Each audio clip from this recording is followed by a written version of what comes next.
સમાજમાં કોઈ પણ જાતના વર્ગના ભેદભાવ હોવા જ ન જોઈએ. પરમાત્માએ બધાને એક સરખા બનાવ્યા છે. તમામ વર્ગના લોકો જે ઉત્સાહપૂર્વક અહીંયા હાજર રહ્યા છે એનું એ જ દેખાડે છે કે આપણે કેટલી બધી એકતા ધરાવીએ છીએ.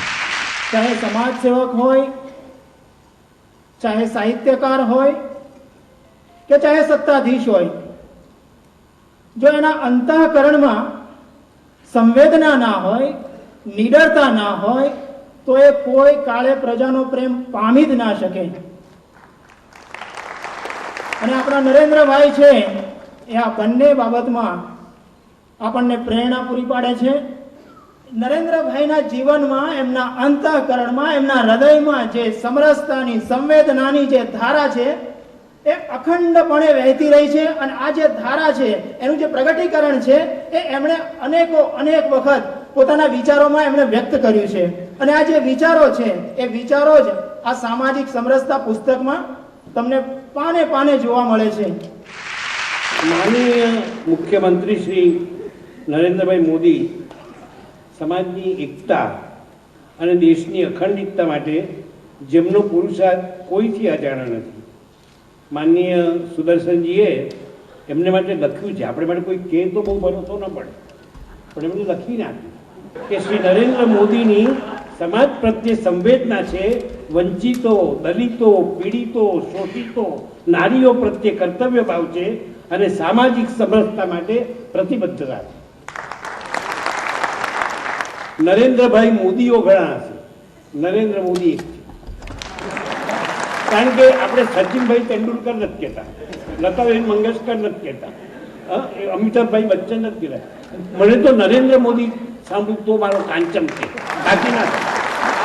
એટલે એ બહુ મહત્વની વાત છે. એમણે કહો દાખલો આપ્યો કે સરયુ નદીને પાર કરવા રામે કેવટનો સાથ લીધો.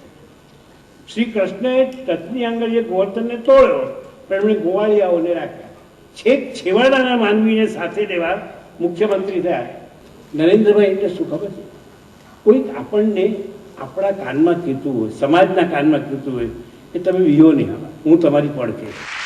તમને જાણીને આશ્ચર્ય થશે કે ગુજરાતમાં આજે 1000 દીકરાઓની સામે 840 દીકરીઓ અવતરે છે.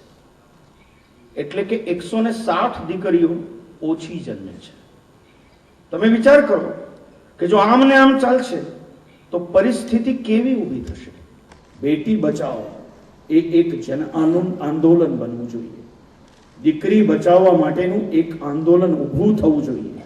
મારી રાષ્ટ્રીય પક્ષોને વિનંતી છે કે રાજકીય આટાપાટાથી દૂર રહી સમાજની ચિંતા અને સેવા ખભે ખભા મિલાવીને કરે. સમાજમાંથી આ કલ્પીડા બને અને આપણી આવતીકાલ દીકરીઓથી શોભે. દીકરી ઘરની દીવડી બની પ્રકાશ પાથરે એવો સંકલ્પ કરીએ. મહાભારતનું એક બહુ પ્રસિદ્ધ પાત્ર છે અભિમન્યુ. અભિમન્યુ માટે એમ કહેવાય છે કે એની હત્યા કરવા માટે કૌરવોએ 7 કોઠાનું યુદ્ધ રચેલું અને 7 કોઠાના યુદ્ધને અભિમન્યુ હેમખેમ 6 કોઠા સુધી પાર કરી શક્યો હતો. પણ મને કોઈ એમ પૂછે કે એવું જ કોઈ પાત્ર છે જેણે 14 કોઠાનું યુદ્ધ પાર કર્યું હોય તો હું એમ કહું કે એમનું નામ છે ગુજરાતના મુખ્યમંત્રી નરેન્દ્રભાઈ મોદી.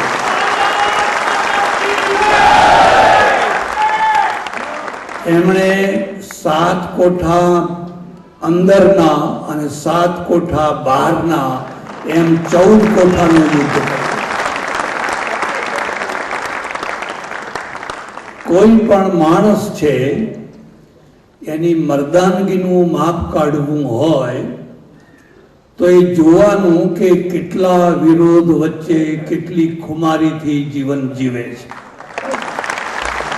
આપણા ગુજરાત રાજ્યના મહાન મુખ્યમંત્રી, હું ખોટા વખાણ નથી કરતો, પણ હું એટલા માટે કહું છું કે છેલ્લા 7-8 વર્ષમાં ગુજરાતે જે શાંતિ અને પ્રગતિ જોઈ છે એટલી શાંતિ અને એટલી પ્રગતિ છેલ્લા 60 વર્ષમાં ગુજરાતે જોઈ નથી. એટલે ખરેખર એ મહાન છે. નરેન્દ્રભાઈ મોદી 7-8 વર્ષથી ગુજરાતનું શાસન સંભાળે છે, સુકાન સંભાળે છે અને બહુ સારી રીતે સંભાળે છે. ભલે લોકો વિરોધ કરવા ખાતર વિરોધ કરતા હો, પણ તમે ખાનગી મિટિંગમાં જઈને સાંભળો તો એ ખાનગીમાં તો બોલતા હોય છે કે ના હો, માણસ તો મજબૂત છે, હો માણસ તો મક્કમ છે. પણ જે ખાનગીમાં બોલો છો એ જાહેરમાં ભસો ને, તો તમે જાહેરમાં બોલો ને કેમ જાહેરમાં નથી બોલી શકતા? એક સમય હતો જ્યારે લોકો ગુજરાતનું નામ સાંભળે એટલે ગાંધીજી કે સરદાર એવું નામ બોલતા, પણ આજે गुजरात से आते हैं, गुजरात से, हाँ, अरे नरेंद्र मोदी हमको चाहिए, यहाँ नरेंद्र मोदी को भेज दिया. मैं कहूँ भाई તમે પોતે નરેન્દ્ર મોદી પેદા કરો. અમે ગુજરાતમાં માંડ એમને કર્યા છે અને હવે હમણાં ગુજરાતમાં રહેવા દો.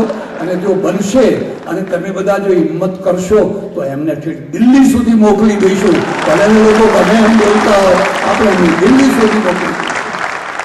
આવા એક મર્દાનગી ભરા નેતૃત્વને આપણે લાખ વંદન કરીએ છીએ, શત પ્રણામ કરીએ છીએ. અને એમનું નેતૃત્વ હજુ ઘણા વર્ષો સુધી ગુજરાતને મળતું રહે એવી પરમેશ્વરને પ્રાર્થના કરું છું. આભાર, ધન્યવાદ, હરિ ઓમ.